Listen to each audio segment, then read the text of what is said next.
Hey guys, so today I decided I would film my top 10 tips for losing weight because at the start of the year I decided that it was time to lose some weight, and for the last couple of months I have together lost around 10 kilos, so I thought this would be perfect. I uploaded a photo on Facebook the other day of my body changes and everyone was like, upload a video on how you lost weight. So I'm going to upload my top 10 tips, and then I'm going to upload a big video of how I did it with like more detail and stuff like that. So give this video a thumbs up if you would like to see that, and let's just get started.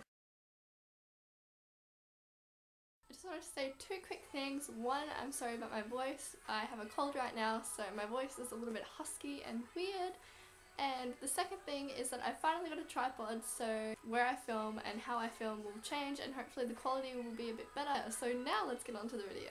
My number one tip is cut out soft drink. Change it up for water or green tea or fruit water, especially lemon water. You're meant to drink 2 liters of water a day, I'm pretty sure, so definitely start drinking more water instead of soft drink, because soft drink is full of sugar. And I didn't like green tea when I first started losing weight. I didn't like any kind of tea. But green tea has grown on me, and now I'm obsessed with green tea and just every kind of tea. Green tea and lemon water are like probably the two best drinks for you because they detoxify your body, they boost your metabolism, and yeah, they're just really good for your body. My second top tip is substitute white carbs for brown carbs. So instead of white bread, have wholemeal, but I also tried to cut out as much bread as possible because I just don't like the way bread feels in my body. I feel really bloated and full and just ugh. And then you substitute white rice for brown rice, white rice for brown pasta, which actually doesn't taste as bad as everyone thinks it does. And potatoes, I still eat potatoes because they're like my favourite, but I do try and eat more sweet potatoes than normal potatoes because sweet potatoes are amazing for you. My third tip is smaller portions. So instead of using a big plate for your dinner or your lunch, maybe put it on a smaller plate so your smaller plate looks full and you think that it's a lot of food. If you put your food on a big plate, you tend to overeat and try and fill the plate because that's what everyone wants to do.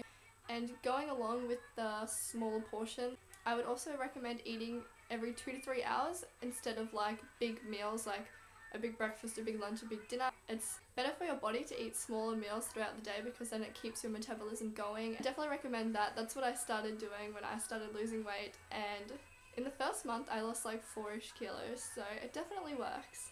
So my fourth tip was the eating every 2 to 3 hours. Now my fifth tip is try stop eating before bedtime. If you're a night owl like me, I usually sleep around 2 AM. I used to sleep a lot later, like 4 AM, and I would keep eating until 4 AM, which is really bad for your body because your body is getting ready to sleep, so your metabolism isn't as fast. It's not breaking down any food or burning any fat or anything. It's just all staying in your body and it's accumulating as fat, which is probably the worst thing for you. So try and stop eating around 3 hours, 4 hours before bedtime. Number 6 was really hard for me, and it was try to stop eating lollies and chocolate, sweets, chips, everything like that. I have the biggest sweet tooth ever, like and I had to try and cut out as much chocolate and lollies as I could. Lollies I'm not really that big of a fan on anyway, they make me burp, but chocolate is my favourite thing ever, and I kind of, at the start I just started to swap it for dark chocolate because dark chocolate is kind of good for you. It's full of antioxidants and stuff, but you're not meant to eat it like a whole block a day and stuff like that. But that's what I did at the start, just substitute it for dark chocolate, and then I slowly started to build it out of my eating habits. If you do have a sweet tooth, then try and eat some fruit because it's full of fructose, which is sugar, but it's good sugar for you. So it kind of helps the cravings. I like citrus type of fruits if I am craving something sweet, so like oranges and kiwi fruit and stuff like that. That like gets rid of my cravings straight away. I love making fruit platters. They're so tasty and you get a bit of every kind of fruit, so it kind of just gets rid of your sugar craving. My 7th tip is don't just do cardio, you also have to do weights. I've pretty much made that mistake the past couple of months that I've been working out. I run around 5 times a week, but then I slowly learnt that weights is better for you because you're building muscle, and the more muscle you have in your body or in your legs or whatever, then the more fat you can burn. So I started to try and incorporate weight training into my regime, but I don't really go to the gym all that often because I don't want to pay for the gym. So you can always do Pilates and stuff that use your own body mass as a weight. My 8th tip is something I actually learnt from a friend here on YouTube, and her name is Crystal or Crizzleberry. I'll leave a link below, so go check out her channel. She either told me or I heard it in one of her videos, but I definitely heard it from her, and that was to keep a food journal. And ever since January, February when I started losing weight, I wrote down everything I ate for that day, and it worked wonders.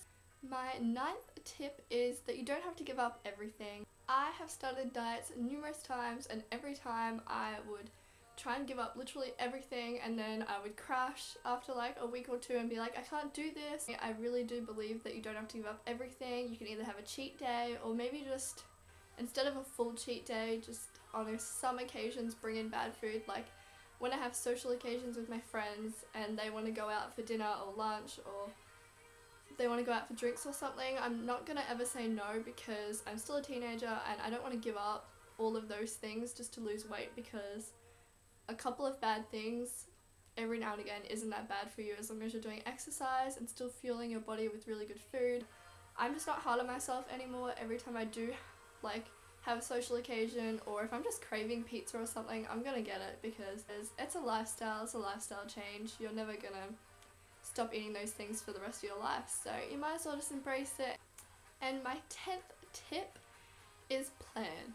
Plan your meals, plan your exercise regimen, etc, etc. Because if you don't plan your meals, if you're like me and you get really hungry, all I crave is bad food. Like, who gets really hungry and wants to eat an apple or a piece of chicken? Actually, that would be me, because chicken's my favourite food. But you know what I mean, like you get really hungry and it's not like you go to the healthiest thing in your fridge or your pantry, you always go to the crappiest food for you. So if you live at home like me, I try and cook a meal on Monday and it'll get me through for the whole week. So if I come home from work really hungry, instead of going to the pantry or fridge for bad food, I'll always have my stir fry or whatever it may be in the fridge, and I just have to warm it up. So I hope these tips were helpful to you guys. I believe that all 10 of these tips helped me. Give this video a thumbs up if you want to see my video on how I lost the 10 kilos. Make sure you subscribe. I'm nearly at 1,000 subscribers, which is crazy because I never thought that I would even get like 500. So please help a sister out and subscribe, and I'll see you in my next video. Bye guys!